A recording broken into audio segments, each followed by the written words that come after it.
guys! This year is almost over, but I'm still figuring out my planning style. So in the last video, I talked about how I was going to use a weekly hourly layout, repeating the following 3 steps: planning, tracking, and reflecting for better planning. But the discrepancy between what I planned and what I did was getting bigger, and I just reached the point where I felt difficult to keep up this planning routine. I just got tired of revising my plans all the time. On top of that, my mom had a surgery last month and everything was simply overwhelming. But as a planner/stationery addict, I didn't want to give up on my planner. So I thought through a major obstacle and came up with a solution, which I'm going to share with you in this video. So when we struggle figuring out how to use our planner, we tend to try out a new planner, telling ourselves, maybe we need a different type of layout. Oh wait, maybe the current planner is too big or too small to be functional. But for the most part, I think it has to do with our personality. So for example, my focus is relatively narrow and limited in a sense that once I start doing one thing, I can't think of anything else. I sometimes even stop eating. You might think it is a good thing, but actually it isn't, because when I get stuck on this one thing that I'm focusing on, which happens all the time with my research, everything else falls apart subsequently. So here's my solution to avoid falling into such a situation. First, I brain dump all the things that grab my attention. Then I group them into 3 categories: creative stuff, stuff that future self would want you to do now, stuff that keeps you stay focused and being productive. Now the most important thing that you need to focus the most is creative stuff, by which I simply mean things that create value. So I started making weekly plans and goals based on this type of tasks and projects.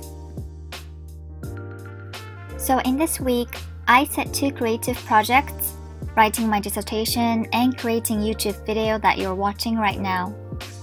And for my future self, I decided to do job applications and regular exercise. Next, I set a weekly goal. Since I can't handle multiple goals, I chose one goal out of the most important project in a creative category, which was my dissertation paper. Here's a little tip on how to set goals. I tried to make a goal with a simple, concrete number.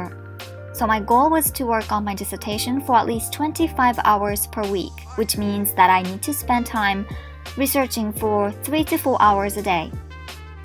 By setting your goal to be specific and straightforward like this, you leave no room to make an excuse so that you can focus on your goal easily. By the way, the table that I'm drawing on the bottom is a time plot that I briefly mentioned in the previous video. Each row is a day and one block is an hour, and I estimate the amount of time I need to spend for each project on this table.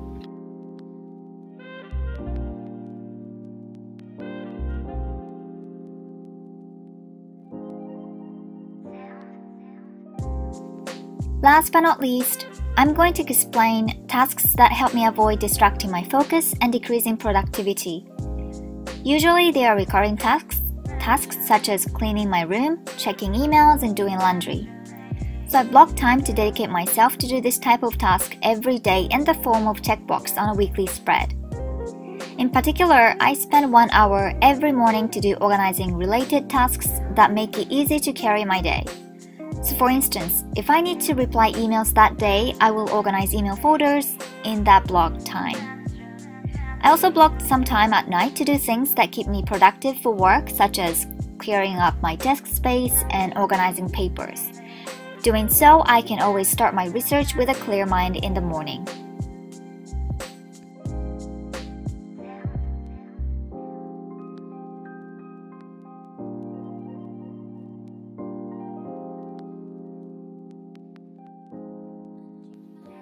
So that was my revised planning system based on the difficulty I faced in September.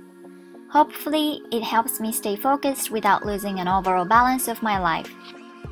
I will keep you updated sometime in November, maybe in a Plan With Me style. Meanwhile, you can also check my Instagram that I post pictures once or twice a week. Thanks for watching and see you next time. Bye!